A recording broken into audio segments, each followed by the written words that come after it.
Naisip mo na ba ang tunay na edad ng mundo mula sa pinakamaagang panahon ni Adan hanggang sa modernong panahon na ating ginagalawan? Ang sinaunang tanong na ito ay nagdulot ng matinding debate sa paglipas ng mga siglo, lalo na kapag inihahambing ang iba't ibang sistema ng pag-iingat ng oras tulad ng kalendaryong Hudyo at kalendaryong Gregorian. Parehong isinasalaysay ang paglipas ng mga siglo, ngunit nagsisimula sila sa magkakaibang palagay kapag sinusubukang muling buuin ang kronolohiya na nagsisimula sa paglikha kina Adan at iba, tumatawid sa panahon ni Hesukristo at umaabot sa ating panahon. Pagkatapos ng lahat, ano ang tunay na edad ng mundo? Itinuturo ng modernong agham ang isang planeta na may milyon-milyon, marahil bilyon-bilyong taon batay sa mga pamamaraan tulad ng radiometric dating at astronomical observation. Ngunit ano ang sinasabi ng mga banal na kasulatan tungkol sa tanong na ito?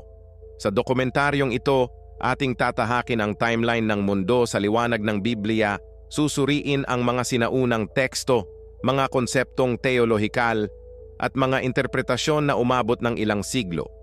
Maghanda dahil ang ihahayag dito ay maaaring humamon sa malawakang tinatanggap na mga konsepto at magulat ka. Ang Biblia ay nagpapakita ng isang salaysay na nagsisimula sa paglikha ng mundo nang ang Diyos, ayon sa salaysay ng Genesis, ay lumikha ng lahat ng bagay sa loob ng 6 na araw at naglaan ng ika-7 araw para sa pamamahinga. Ang salaysay na ito ay hindi lamang isang paglalarawan ng pinagmulan ng sansinukob, kundi ang batayan ng isang sistemang kronolohikal na kilala bilang anomy, na naglalayong kalkulahin ang oras na lumipas mula kay Adan hanggang sa kasalukuyan. Sa buong kasaysayan ng mga Hudyo at Kristiyano, inialay ng mga eskolar ang kanilang sarili sa pagsasama-sama ng mga talaangkanan, paghahari, at mga pangyayaring biblikal upang subukang maunawaan ang bilang ng oras na ito na nagreresulta sa mga kalkulasyon na nag-iiba ayon sa mga tradisyong nagbibigay kahulugan. Kabaligtaran ng kontemporaryong agham, ang biblikal na creationism ay nagpapakita ng iba't ibang interpretasyon. Ang ilan ay nagtataguyod ng isang batang mundo na mga 6,000 taong gulang batay sa literal na pagbasa ng mga talaangkanan ng Biblia. Ang iba ay nagmumungkahi ng isang edad na medyo mas matanda na nasa loob pa rin ng medyo malapit na saklaw. Mayroon ding mga interpretasyon na tinitingnan ang mga araw ng paglikha sa simbolikong paraan na inuunawa ang mga ito bilang mahahabang panahon, posibleng katumbas ng tig-1,000 taon na nagbubukas ng espasyo para sa isang pag-unawa na mas malapit na lumalapit sa siyentipikong kronolohiya. Ang mga pagbasang ito ay batay sa mga teksto tulad ng 2 Pedro, Kabanata 3, Talata 8, na nagsasaad na para sa Panginoon, ang isang araw ay parang 1,000 taon at ang 1,000 taon ay parang isang araw. Mula sa pananaw na ito, lumilitaw ang mga teorya na naglalagay sa edad ng mundo sa humigit kumulang 6,000 taon, habang ang iba ay nagpapalawig sa panahong ito sa humigit kumulang 12,000 taon o higit pa. Isinasaalang-alang ang mga pagitan sa pagitan ng mga henerasyon at mga yugto ng panahon na hindi na itatala sa mga talaangkanan. Ang isang alternatibong pananaw ay nagmumungkahi na ang unang 6 na araw ng paglikha ay sumusunod sa isang guhit na bilang habang ang ika-7 araw, ang araw ng kapahingahan ng Diyos, ay lumalampas sa panahon ng tao at ipinasok sa tinatawag na banal na panahon. Sa ganitong pagkaunawa, ang ika-7 araw ay hindi malilimitahan ng mga kronolohikal na sukat ng mundo, kundi mananatiling bukas, walang hanggan na naghahanda sa entablado para sa paglalahad ng kasaysayan na nagpapatuloy hanggang sa kasalukuyan at nagpapakita pa rin ng marami pang mga mangyayari sa hinaharap. Mula sa interpretasyong ito, iminumungkahi ng ilang iskolar na ang mundo ay may humigit kumulang 12,000 taon ng umiiral. Ang pagkalkulang ito ay nagmumula sa kombinasyon ng humigit kumulang 6,000 taon na binilang mula sa simula ng paglikha hanggang sa kasalukuyang mga panahon na idinagdag sa isang katumbas na panahon na nauugnay sa tinatawag na banal na panahon. Ang pagbasang ito ay hindi basta-basta lumilitaw, kundi bunga ng masusing pagsusuri ng kronolohiya ng Biblia na sinusuportahan ng mga siglo ng pag-aaral ng mga talaangkanan at mga sangguniang pangkasaysayan na nakakalat sa iba't ibang aklat ng mga banal na kasulatan tulad ng Genesis, Exodo, mga Hukom, mga Kronika, Mateo at Lucas, bukod sa iba pa. Ang mga talaangkanang biblikal ay gumaganap ng isang pangunahing papel sa prosesong ito. Hindi lamang nila itinatala ang mga pangalan, kundi nagtatatag din ng isang patuloy na pagkakasunod-sunod ng mga henerasyon na nag-uugnay kay Adan sa mga kilalang figura sa kasaysayan. Para sa maraming iskolar, ang mga talaang ito ay gumaganap bilang tunay na mga mahahalagang pangyayari sa panahon na nagpapahintulot sa muling pagtatayo ng mga makasaysayang panahon at nag-aalok ng mas malawak na pananaw sa pag-unlad ng sangkatauhan ayon sa salaysay ng Biblia. Sa paglipas ng mga siglo, ang mga teologo at historiador ay inialay ang kanilang sarili sa gawaing ito na may layuning maunawaan hindi lamang ang mga petsa kundi pati na rin ang espiritual na kahulugan sa likod ng sunod-sunod na mga henerasyong ito. Ang pamamaraang ito ay sumasalamin din sa isang patuloy na pagtatangkang itugma ang makasaysayang dimensyon ng Biblia sa lalim ng teolohiya nito sa pamamagitan ng pagsasaalang-alang sa mga konsepto tulad ng banal na panahon ni Kairos.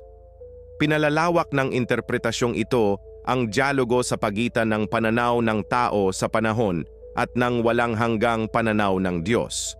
Ang resulta ay isang pagbasa na kumikilala sa parehong literal at simbolikong halaga ng mga sagradong teksto na nagpapakita ng isang kasalimuotan na lumalampas sa mga simpleng numero o mga kalkulasyon na kronolohikal. Ang ating pagsusuri ay nagsisimula sa aklat ng Genesis 5, kung saan matatagpuan natin ang talaangkanan na nag-uugnay kay Adan kay Noe, na nagtatatag ng mga unang pundasyon ng timeline na ito. Susunod, lilipat tayo sa Kabanata 10, na kilala bilang talaan ng mga bansa na naglalarawan sa mga inapo ni Noe at ang pinagmulan ng maraming sinaunang tao. Sa Genesis pa rin, ipinapakita ng Kabanata 11 ang salaysay ng Tore ng Babel at kasabay nito ipinakikilala ang lahi ni Abraham, isang pangunahing katangian para sa pag-unlad ng kasaysayan ng Biblia. Mula sa talaangkanan ni Abraham, pinalalawak namin ang aming pagsisiyasat sa pamamagitan ng pagtukoy sa iba pang mga aklat ng banal na kasulatan tulad ng mga Kronika, Mateo at Lucas na nagdaragdag ng mahahalagang detalye sa linya ng paghalili na ito. Ang mga talaang ito, kung ihahambing sa mga datos pangkasaysayan tungkol sa mga hari, imperyo at mga pangyayari noong unang panahon, ay nakakatulong sa pagbuo ng isang mas detalyadong kronolohiya na nagbibigay daan sa amin na masubaybayan ang isang tuloy-tuloy na linya mula sa simula ng sangkatauhan hanggang sa mga pangyayaring humubog sa aming sibilisasyon. Sa mga makasaysayang figura na nabanggit sa mga banal na kasulatan, matatagpuan natin ang mga pinuno na ang pag-iral ay pinatutunayan ng arkeolohikong ebidensya na ginagawang konkretong katotohanan ang mga alamat. Sina Nebuchadnezzar, ang makapangyarihang hari ng Babylonia, at si Ashurbanipal, ang matalinong soberano ng Assyria, ay mga kilalang halimbawa. Ang kanilang mga inskripsyon sa mga tapyas na luwad at mga monumentong bato ay hindi lamang nagtatakda ng petsa ng kanilang mga paghahari, kundi nagbibigay din ng tumpak na backdrop para sa mga pangyayari sa Biblia tulad ng pagkabihag ng Jerusalem at pagkawasak ng templo. Gayon din, si Haring Ciro ng Persya ay lumilitaw hindi lamang bilang isang figura sa Biblia, kundi bilang isang tunay na monarko na ang mga patakaran sa pagpaparaya sa relihiyon na naitala sa mga silindrong luwad ay nagpahintulot sa pagbabalik ng mga ipinatapon na Hudyo sa kanilang lupain.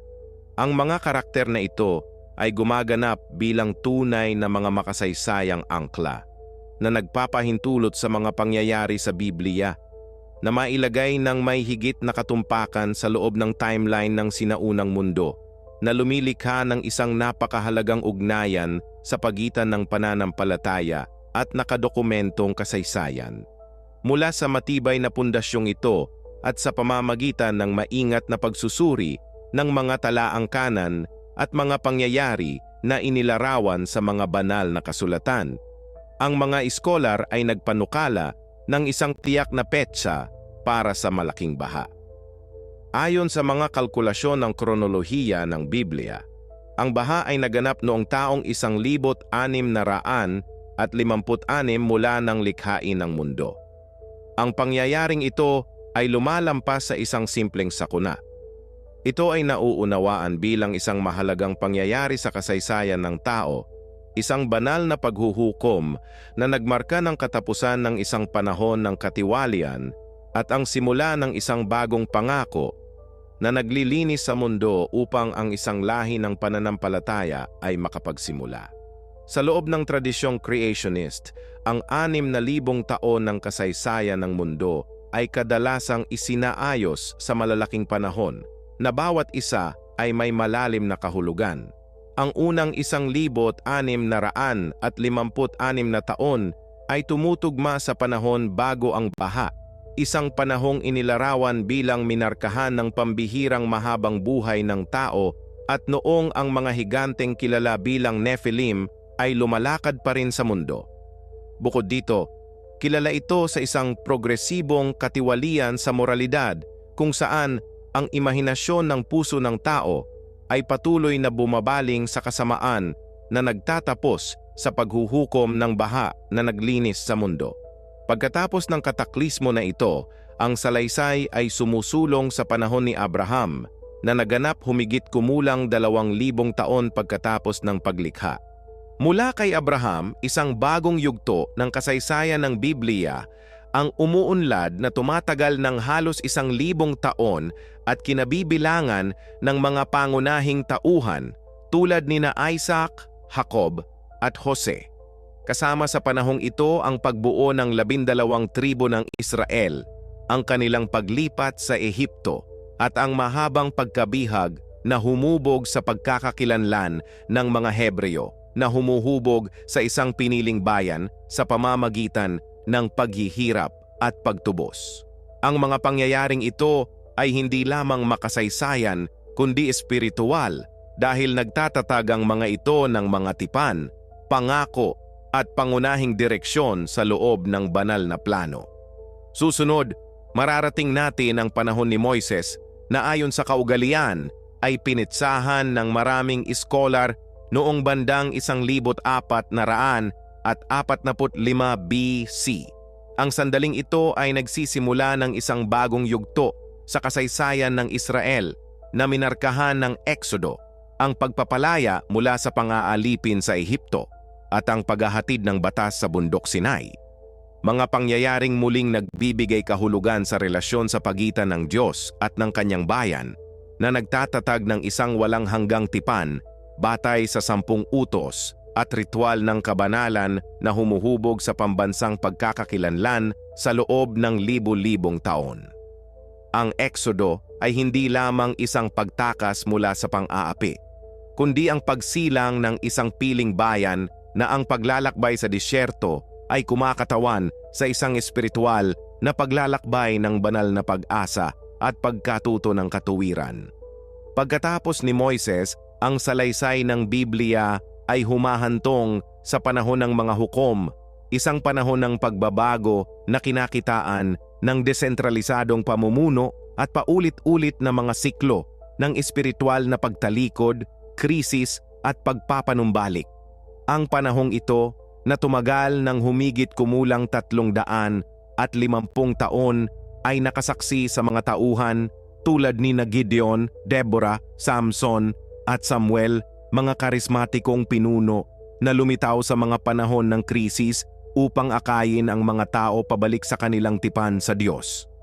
Ang mga hukom na ito ay hindi lamang mga pinuno ng militar kundi pati na rin mga propeta at hukom na nangasiwa ng hustisya ayon sa batas ni Moises na nagbukas ng daan para sa pagtatatag ng monarkiya na sinimulan kay Saul at pinagtibay ni David na nagtatag ng Israel bilang isang nagkakaisa at malakas na bansa sa pamamagitan ng mga pananakop ng militar at sentralisadong administrasyon. Ang kaniyang anak na si Solomon na kilala sa kaniyang karunungan ang nagdala sa kaharian sa tugatog nito sa politika at kultura na nagtapos sa pagtatayo ng templo sa Jerusalem, isang simbolo ng banal na kaluwalhatian at pambansang pagkakaisa na aakit sa mga peregrino mula sa lahat ng tribo. Pagkamatay ni Solomon, nasira ang pagkakaisa ng kaharian ng Israel. Ang pagkakahati sa pagitan ng hilagang kaharian na tinatawag na Israel at ng timog na kaharian ng Huda ay nagmarka ng simula ng isang mahabang panahon ng kawalang tatag sa politika at espiritual. Sa Huda, umupo si Rehoboam sa trono. Habang nasa hilagang kaharian ang pagpapalit ng mga hari, marami sa kanila ay hindi gaanong kilala at kadalasang minarkahan ng kawalang katapatan. Ang nanguna sa bansa sa isang landas ng patuloy na tunggalian sa mga kalapit na kapangyarihan. Ang pagkakawatak-watak na ito ay nagpahina sa parehong kaharian at ginawa silang mahina laban sa mga dakilang kapangyarihan na umuusbong sa kanilang paligid tulad ng Assyria at Babylonia, na sinamantala ang pagkakawatak-watak upang palawakin ang kanilang nasasakupan. Sa paglipas ng panahon, ang kahinaang ito ay nagtapos sa dalawang magkaibang traumatikong pangyayari. Ang kaharian ng Israel ay tinamaan ng pagkabihag ng mga Assyria na ikinalat sa iba pang mga bansa, samantalang ang Huda ay kalaunan ay haharap sa mapangwasak na pagkabihag sa Babylonia. Isa sa mga pinakadramatikong pagbabago sa lahat ng kasaysayan ng Biblia. Ang mga pagkatapon na ito ay hindi lamang nagpabago sa pampulitikang kapalaran ng mga taong Hebreo, kundi muling binigyang kahulugan ang kanilang espiritual na pagkakakilanlan na ngayon ay minarkahan ng pagkawala ng lupain at ng templo. Sa senaryong ito, ang imperyong Neo-Ablonian ay gumanap ng isang pangunahing papel. Ang panahong ito ng kasaysayan ng Mesopotamia ay umabot sa tugatog nito sa ilalim ng paghahari ni Nebukadnezar Ikalawa na namuno noong humigit kumulang 600 at 4 na BC hanggang 500 at 62 na BC. Sa gitna ng mga digmaan, alyansa at mga pagbabagong pangkultura, pinangunahan ni Nebukadnezar ang isang kahangahangang pagpapalawak ng teritoryo. Itinaas ang Babylon sa katayuan ng isang nangingibabaw na kapangyarihan sa sinaunang mundo at nag-iwan ng isang pamana na mag-uugong kapwa sa kasaysayan at sa mga banal na kasulatan. Kabilang sa kanyang pinakakilalang mga pananakop ay ang pagkuha ng Jerusalem noong 586 na BC, isang pangyayaring nagtapos sa pagkawasak ng templo at ang pagpapatapon sa mga tao ng Huda. Ang pangyayaring ito ay kumakatawan sa isang malalim na makasaysayan at espiritual na pagkawasak. Ayon sa mga talaan ng Babylon at mga sinaunang kronolohiya, ang huling panahon ng pagpapatapon ay nagtapos noong bandang 562 BC, sumisimbolo sa katapusan ng isang panahon at inihahanda ang daan para sa pag-usbong ng mga bagong imperyo. Sa pagbagsak ng Babylon, ang pamamahala ay naipasa sa Imperyong Persyano na kalaunan ay pinagsama-sama sa Medo-Persian Empire. Sa ilalim ng bagong administrasyong ito, ang pampulitikang tanawin ng malapit na silangan ay muling inorganisa. Kalaunan, ang kapangyarihang ito ay malampasan ng mga Greco-Macedonian na kilala rin bilang Hellenistic Macedonian sa pangunguna ni Alexander the Great na ang mabilis na paglawak ay muling naglarawan sa mapa ng sinaunang mundo. Sa paglipas ng panahon, ang imperyong ito ay magbibigay daan sa paglitaw ng isang mas matatag na puwersa, ang Imperyong Romano. Nang ipanganak si Hesukristo, ang Mesyas at tagapagligtas, naabot na ng Roma ang tugatog ng kapangyarihan nito.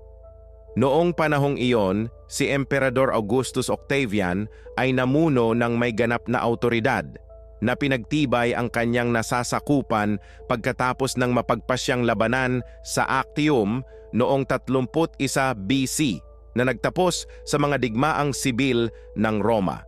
Sa ilalim ng kanyang pamamahala, ang imperyo ay kahanga-hanga ang paglawak na umaabot mula sa Iberian Peninsula hanggang sa gitnang silangan at mula sa hilagang Europa hanggang sa hilagang Africa. Upang pangasiwaan ang napakalawak na teritoryo, hinati ng Roma ang imperyo sa mga probinsya. Bawat isa ay pinamumunuan ng mga prokurador o legot na hinirang ng emperador, isang sistemang huhubog sa politikal na tanawin kung saan mabubunyag ang mga pangyayari sa bagong tipan. Ang Judea, ang rehiyon kung saan ipinanganak si Jesus, ay isa sa mga prokurasyong ito sa ilalim ng pamamahala ng Roma at nabuhay sa ilalim ng matinding tensyong pampulitika at pangrelihiyon. Direktang pinamamahalaan ng Roma, ito ay napapailalim sa mahigpit na buwis at patuloy na pagsubaybay ng mga awtoridad ng imperyo. Noong nasa hustong gulang na si Jesus, si Pontius Pilato ay nagsilbing prokurador ng Judea sa pagitan ng mga taong 26 at 36 AD na naging isang mapagpasyang figura sa mga pangyayari na nagtapos sa pagpapako sa krus kay Kristo. Isang pangyayaring magpakailanman magbabago sa takbo ng kasaysayan. Mula sa kapanganakan ni Jesus hanggang sa kasalukuyang panahon noong 2025 papalapit sa 2026, humigit kumulang 2,000 taon na ang lumipas. Sa buong panahong ito, ang mga iskolar na Hudyo at mga pinuno ng relihiyon ay umasa sa kalendaryong Hudyo bilang batayan para sa pagpepetsa ng mga pangyayaring pangkasaysayan na binibilang ang mga taon mula sa paglikha kay Adan hanggang sa kasalukuyan. Gayunpaman, mahalagang kilalanin na ang kalendaryong Hudyo, gaya ng paggamit nito ngayon, ay maaaring magpakita ng mga kamalian na naipon sa paglipas ng mga siglo. Kabilang sa mga posibleng hindi pagkakapare-parehong ito ay ang debate tungkol sa tinatawag na nakalimutang mga siglo o nawawalang mga siglo. Isang komplikado at nakakaintrigang issue na kinabibilangan ng mga puwang sa kronolohikal na pagbibilang, mga panahon ng dayuhang pamamahala at mga pagkakaiba sa pagitan ng mga talaang pangkasaysayan at mga rabbitic tradisyon. Malalim ang mga implikasyon ng paksang ito mula sa pananaw ng kasaysayan at teolohiya. Bagamat ito ay isang malawak na talakayan, tatalakayin ito ng mas malalim sa isang susunod na video kung saan susuriin natin ang mga puntong ito ng mas detalyado. Ayon sa kalendaryong Hudyo, kasalukuyan tayong nabubuhay sa taong 5,786, isang pagbilang na nagsisimula sa Rosh Hashanah. Ang ekspresyong Hebreo na ito ay literal na nangangahulugang ulo ng taon o mas tiyak na simula ng taon. Sa Hebreo, ang Rosh ay nagpapahiwatig ng ulo o simula habang ang Hasha ay tumutukoy sa taon.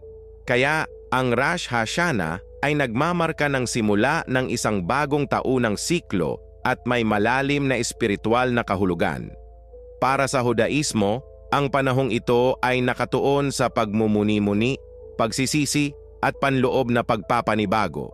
Bagamat ang kalendaryong Hudyo ay bumibilang ng 5,786 na taon mula kay Adan hanggang sa kasalukuyan, maraming Kristiyanong iskolar sa pagkilala kay Jesus bilang ang ipinangakong Mesyas ang nagmumungkahi na ang kasaysayan ng mundo ay maaaring umabot ng hindi bababa sa 3 o 4 na siglo lampas sa pagbilang na ito.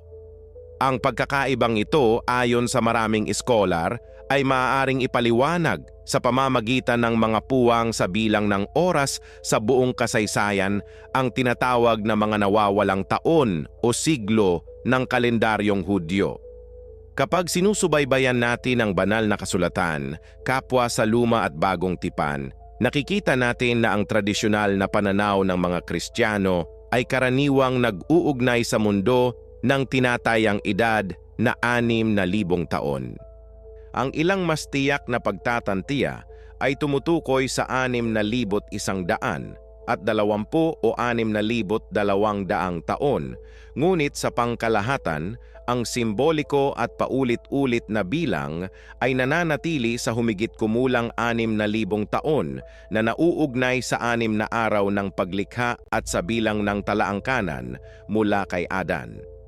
Sa loob ng parehong lohika, may mga interpretasyon na nagpapalawak sa perspektibong ito at nagmumungkahi ng isang mas mahabang panahong umaabot sa humigit kumulang 12,000 taon. Ang pagbabasang ito ay batay sa ideya ng Biblia na para sa Diyos, ang isang araw ay katumbas ng 1,000 taon. Kaya ang mga araw ng paglikha ay maaaring kumatawan sa mahahabang panahon na nagpapakita ng mas malalim at mas simbolikong dimensyon ng salaysay ng Biblia nang hindi kinakailangang pawalang bisa ito. Dahil sa lahat ng impormasyong ito, isang hindi maiiwasang tanong ang lumilitaw. Alin sa mga pananaw na ito ang mas makatuwiran para sa iyo? Nakikiisa ka ba sa tinatayang humigit kumulang 5,785 taon na inihaharap ng kasalukuyang kalendaryong Hudyo? Sumasang-ayon ka ba sa tradisyong Kristiyano na tumutukoy sa humigit kumulang 6,000 taon ng kasaysayan mula noong si Adan? O itinuturing mo ba ang interpretasyon ng 12,000 taon na nauunawaan ang mga araw ng paglikha bilang mga simbolikong panahon na mas magkakaugnay? At kung naniniwala ka na ang mundo ay bilyon-bilyong taong gulang na ayon sa iminungkahi ng modernong agham, ang iyong pananaw ay may bisa rin at nararapat ng pagninilay-nilay. Ang mga tanong na ito ay hindi naglalayong magpataw ng isang tiyak na sagot, kundi upang mag-imbita ng pagninilay sa mga pananaw ng Biblia at Hudyo tungkol sa edad ng mundo at ang layunin ng paglikha. Naway magising sa iyo ang nilalamang ito ng pagnanais na mas malalim na talakayin ang kamangha-manghang paksang ito. Naway sumain niyong lahat ang Diyos at magkikita tayo muli sa lalong madaling panahon.